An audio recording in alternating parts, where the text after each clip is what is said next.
Alright, let's get down to business and design something. This is what we're going to design. This is an image that I created using some of the images from our Megapack 2. You'll find that it's a basic skull and wings design. We've got a nice shield behind it and this little radial pattern that's going out from behind it. Now if you look at that image, it looks like it's fairly complicated. There's a lot of detail in there. And how long would it take you to produce this if you had to draw it by hand? It would take a long time. But with our product, you're going to be able to produce this design and countless others very, very quickly.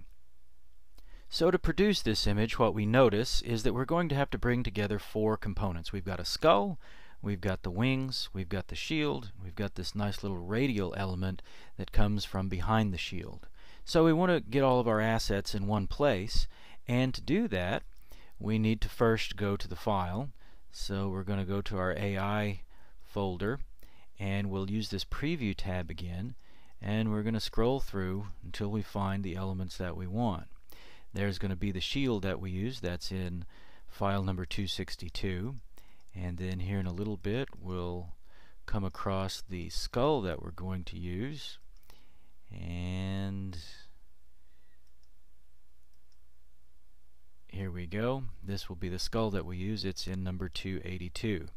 So these are the files that we're going to need to get. So the first one that I'm going to pull up is the number 282 stylized skulls, and when we do that, this is what we find. Now you'll notice that in our finished design here, we're going to have an outline of the skeleton and of the wings, and we're also going to have the fills in between the outlines, and we call this a color layer. So what we want to do is to match up the color layer with the outline in order to be able to produce the final image. So here is our color layer, and here is our skull, our outline. So let's drag the color layer over to the outline, and we're going to have to try to match this up.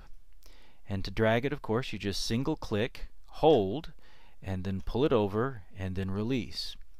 And it looks like I did a pretty decent job of getting it all lined up.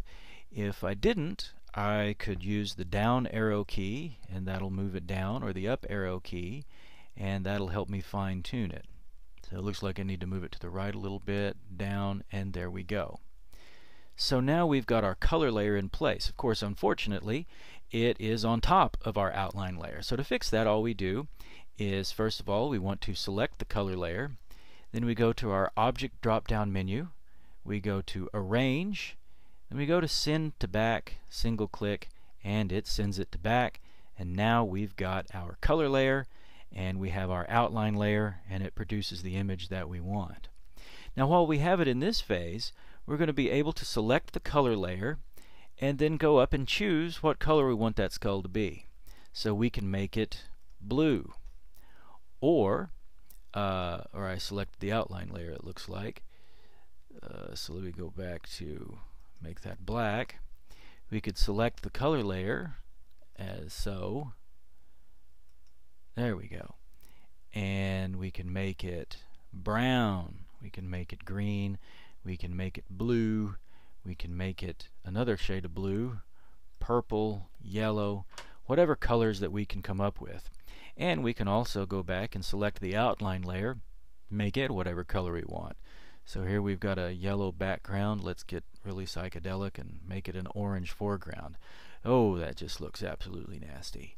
So we can change the colors at this stage to whatever we want by using the combination of the color layer with the outline layer. But let's get it back to the way it was so that it doesn't get too awfully crazy for us to work with. Go back to our basic gray and black. So there we go. Now remember, we've got two images here. We have our outline layer and we've got our color layer. So we want to be able to bring this into a new file, and to do that we want to just drag a box around a portion of both images. Now we want to group these images together, and to do this we hit Command G on the Apple platform, and it would be Control G on the Windows platform. So now these images are grouped, so when I select one, both of them are going to move. I can hit Command Z and they go back right where they were. So now we want to move these to a new design window. Let's create a new design window, and that looks good enough. So now we have our new design window. Let's go back to the skulls that I was using with the color layer, and we're going to Command C, copy, and then let's go to our new untitled and Command V. Here we go. Here's our skull. So now we can resize it.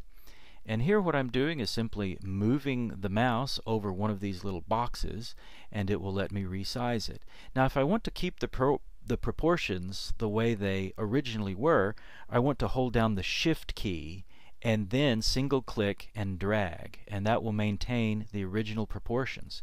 If I want to get really funky with it, I just need to drag it this way, and I can make a long skull, which gives an interesting effect, or I can make it a really fat skull, which gives it another interesting effect, or I can do it this way and move it around however I would like. But I want to keep it the way it originally was, so I'm going to hit Command Z and get it back to its original size. So here we go, and now we've got our skull component installed, ready to go. The next thing that we're going to want to do is to put our wings in there. And I've already loaded the wings into Illustrator, so let's go to that file. You notice we've got the color layer. So again, what I need to do, single click, drag, and move that in the right place under the wings. And there we go, that looks pretty good. Object, arrange, send to back. And we want to draw a box around. Command G, so they're grouped. Command C, so they're copied. Now we go over to our design in progress. Command V, and here are our wings. And so I want to move them as I see fit. I want to change the portions. I don't like the original portions, so I'm going to make these a little bit taller. And I'm going to put these behind there. I want to go to Object, Arrange, Send to Back, and there we go. Now something that's not quite the way that I would want it is this isn't centered on the artboard. So what I can do is click on the skull, then I go over here to the alignment box and I select Align to Artboard, and I want to go up here to a center alignment. That's going to center my skull. Now I want to do the same thing with the wings, and now my wings are centered. Alright, so we've got our skull, we've got our wings. Now let's get our shield. So we want to go to the hand-drawn shields with color layers. So we pull this up, and here I've already been working with it. It's already selected, and I've already installed the color layer underneath. So we're going to take that, we're going to Command G to group it, Command C to copy it. Let's go to our artboard and Command V, and here is our shield. So we want to move our portions to where it's the size that we want. We need a pretty decent size here.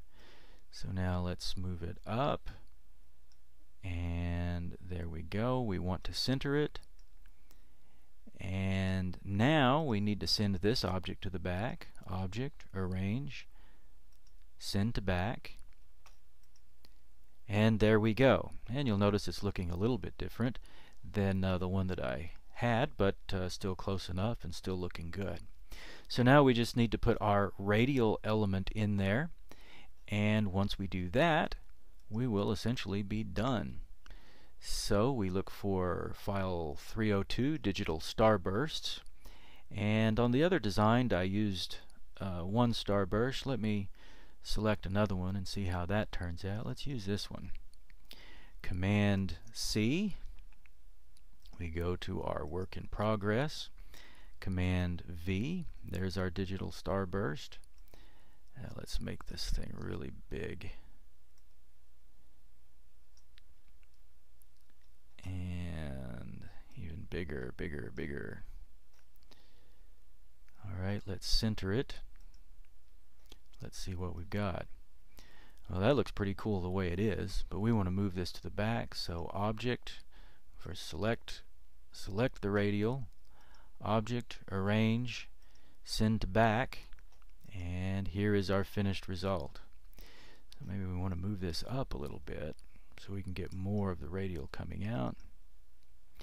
And there we go. And of course we'll want to resize the whole design to match the artboard, so we select everything, just reduce it in size, put it up here, and we will hit the center function, and let's move it down a little bit to get it on the artboard. There we go, hit center again, and boom, there's our design. And if you know where all the images are, you can produce this with just the components in 5 minutes or less.